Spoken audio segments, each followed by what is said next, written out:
Oi, oi, gente. Vamos para a leitura do 11º capítulo. O título é Perdoados como perdoamos. Perdoa-nos os nossos pecados, tal como nós temos perdoado aqueles que pecaram contra nós. Uma dimensão horizontal da oração ensinada por Cristo é, no geral, esquecida por aqueles que buscam uma vida de oração mais profunda. Ela está ligada a algo que frequentemente perturba o nosso coração, o seu relacionamento com as pessoas que fazem parte desse grupo. Lemos na oração do Senhor: perdoa-nos os nossos pecados, tal como nós temos perdoado aqueles que pecaram contra nós. A sua tradução bíblica pode dizer dívidas ou transgressões, mas ambas têm o mesmo sentido literal: pecados. Este é o próprio Senhor Jesus ensinando os discípulos e a nós como orar. Se você quer manter intacto o seu grupo de oração, pratique este princípio. Que princípio é esse? Eu li e tive que voltar aqui para pensar. Qual é esse princípio que eu tenho que praticar? Então vamos voltar aqui. Perdoa-nos os nossos pecados, tal como nós temos perdoado aqueles que pecaram contra nós. Ok. A palavra como é um condicional significando até o ponto, da mesma forma. Até o ponto em que eu perdoo a outros, estou pedindo que Deus me perdoe. Cristo deu essa explicação nos 2 versículos que se seguem à oração do Senhor. Porque se perdoardes aos homens as suas ofensas, também vosso Pai Celeste vos perdoará. Se, porém, não perdoardes aos homens as suas ofensas, tampouco vosso Pai vos perdoará as vossas ofensas. Você se lembra do nosso primeiro pré-requisito no capítulo 2, para que a oração seja respondida? Se eu, no coração, contemplara a vaidade, o Senhor não me teria ouvido. Cristo diz que se não perdoarmos ao nosso semelhante, nosso Pai Celestial não nos perdoará.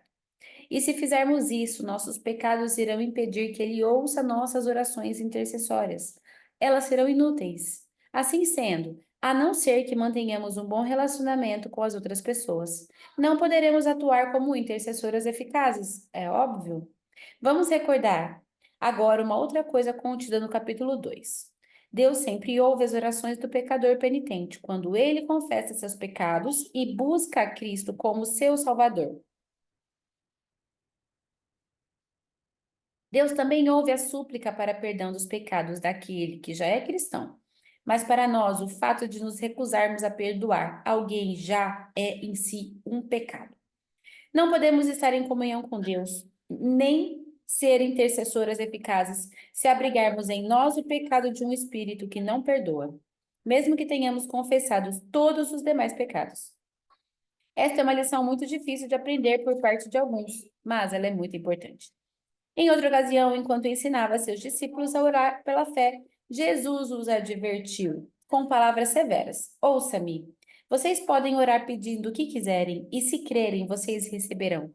É de vocês. Mas quando estiverem orando, primeiro perdoem aqueles por quem foram ofendidos, para que seu Pai que está no céu perdoe os seus pecados também. Tratando com aqueles que causam tristeza. Quero contar-lhes como esta verdade foi focalizada para mim no verão de 72. Eu estava preparada para falar em uma reunião de oração para pessoas que estavam em férias e mulheres procedentes de várias igrejas em Michigan. Era possível que algumas pessoas presentes não conhecessem a Cristo. E eu fiz então primeiro um chamado telefônico para a responsável pela vida espiritual de uma corrente de oração local. E lhe apresentei o meu pedido. Ela tomou nota, colocou a data e me disse que teria prazer em me ajudar.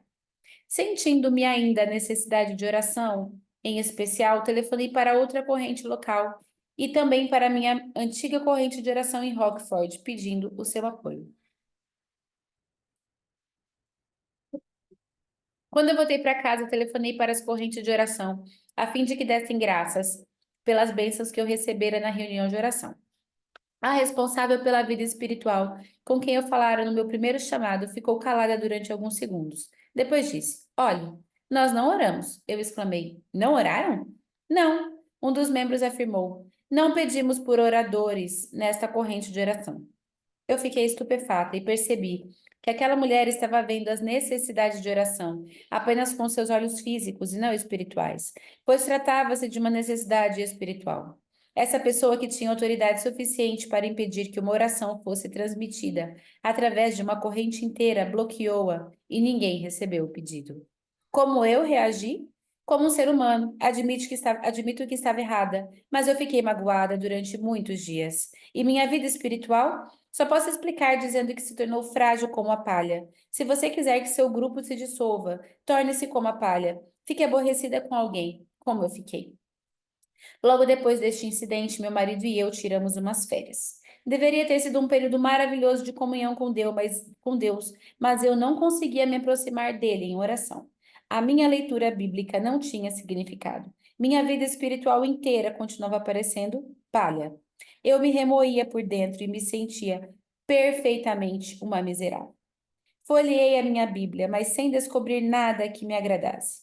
Então, em desespero, virei ainda outra página, e então os meus olhos caíram sobre algumas palavras bem no fim da página. Se alguém causou tristeza, é exatamente isso, Senhor, que está errado comigo, pensei. Eu fui magoada. Deus então me falou: por que você não continua lendo?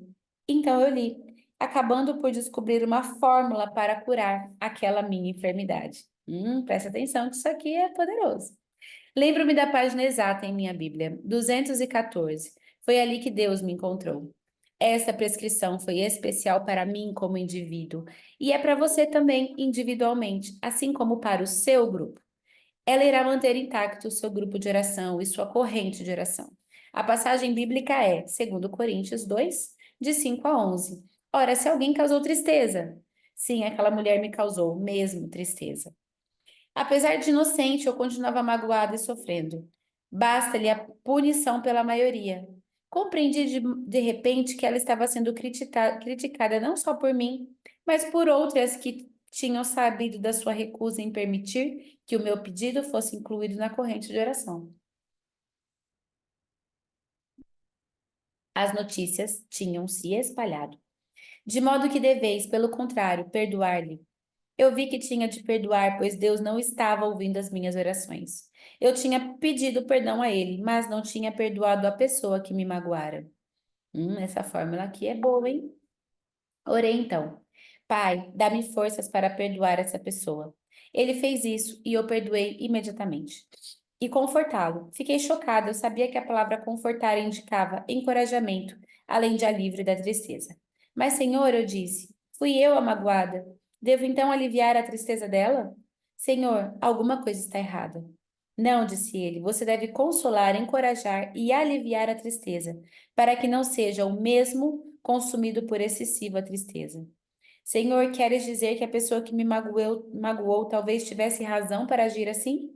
Talvez se sinta ameaçada, esteja em dificuldade? Eu pude ouvi-lo. É isso. Se alguém nos entristece, quantos tomam atitude errada? Apesar de não usar palavras, nosso comportamento expressa perfeitamente. Sei que você está se afogando, mas vou pôr o pé na sua cabeça e empurrá-lo para que se afogue de uma vez. Não fazemos isso? Mas a palavra de Deus diz que devemos mergulhar, aliviar e levantar. Então, depois de fazer isso, é preciso confirmeis para com ele o vosso amor. Comecei a ver que eu não tinha amor. Eu poderia ter um pouco de amor comum que a pessoa geralmente tem pelos membros da sua igreja. Você sabe como é. Mas não era um amor especial, nada disso. De fato, poderia ser algo justamente oposto no momento. Não estou certa de que eu sentia, mas sei que não era um amor cristão profundo. Tive então de orar: Senhor, dá-me o amor que o Senhor quer que eu tenha para com essa pessoa. E ajoelhada ao lado daquele velho tronco de pinheiro, eu tive de repente uma tremenda sensação do amor de Deus sendo derramado sobre mim. Ali estava ele e eu pude amar aquela mulher. Mas havia outro problema. Como confirmar esse amor? Eu não conseguia obrigar-me a escrever uma carta, mas quando cheguei em casa estava ainda convencida de que tinha de confirmar meu amor em relação a ela. A mulher que me entristecera frequentava a mesma igreja que eu. Chris está agora como assistente do vice-presidente do Bethel College. não se achando, pois, no pastorado, e nós estávamos então frequentando como membros e não como pastor e esposa. No primeiro domingo que voltamos à igreja, eu a vi sentada do lado oposto do santuário, aquele em quem eu estava. Não ouvi uma palavra do que o pastor dizia, enquanto orava. Senhor, se queres que eu confirme este amor, terás de colocá-la em um lugar onde eu possa encontrá-la obrigatoriamente. Não vou fazer papel de tola correndo em seu encontro. Você sabe como esse tipo de oração é feito. Talvez eu não chegasse até esse ponto, mas estava de verdade dizendo a Deus: não vou fazer papel de boba. O Senhor tem de colocá-la no meu caminho. E foi exatamente o que aconteceu.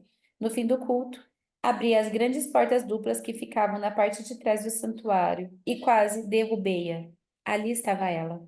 E o que eu tinha de fazer? Coloquei os braços ao seu redor e disse uma única coisa: quero que saiba que eu gosto de você. E as lágrimas começaram a rolar. Ela replicou: e quero que saiba que meu marido e eu estamos orando pelo seu estudo bíblico. Ela sabia e eu sabia. Marcamos um encontro e realmente resolvemos o assunto alguns dias depois. Para ter prova de que em tudo sois obedientes. Porque tive de me aproximar dela para ter prova. Você, o membro do grupo de oração que foi entristecido, o membro inocente do grupo de oração, que deve perdoar e confirmar o seu amor, a fim de que Deus saiba da sua obediência.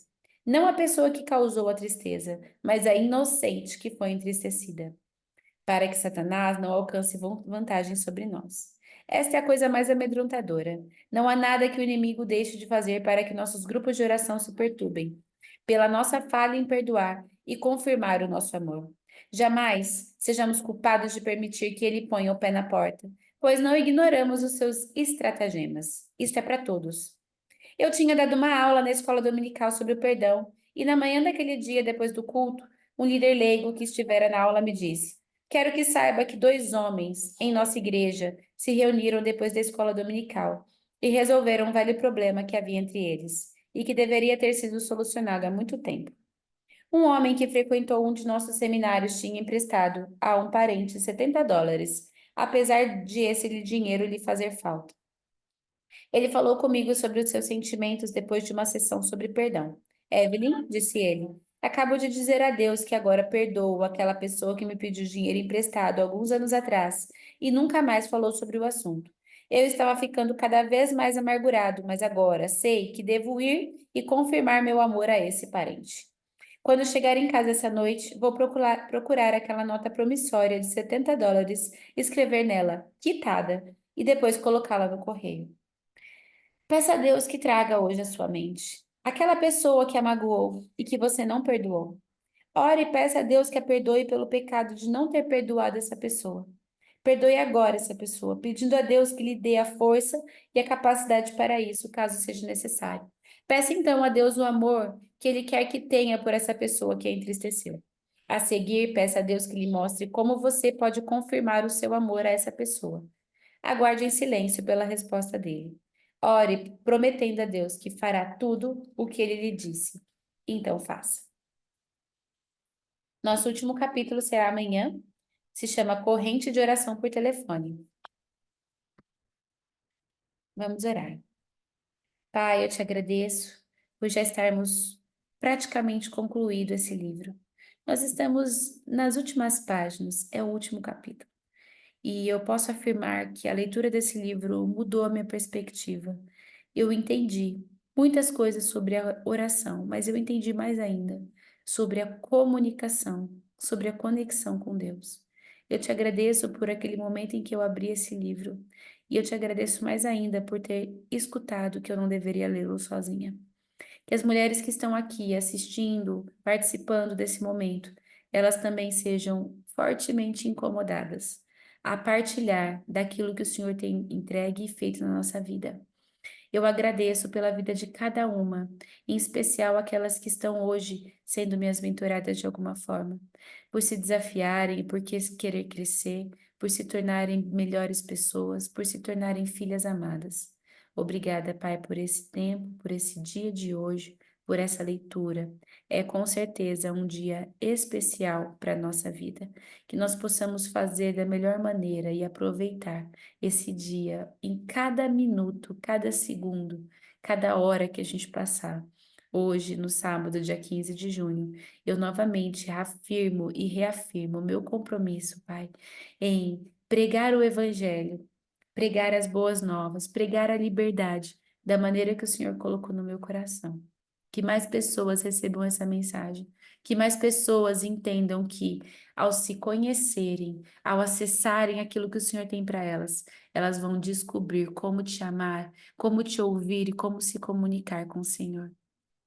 Pai, que a leitura desse capítulo, a leitura desse livro, seja de fato um marco na nossa trajetória aqui na Terra.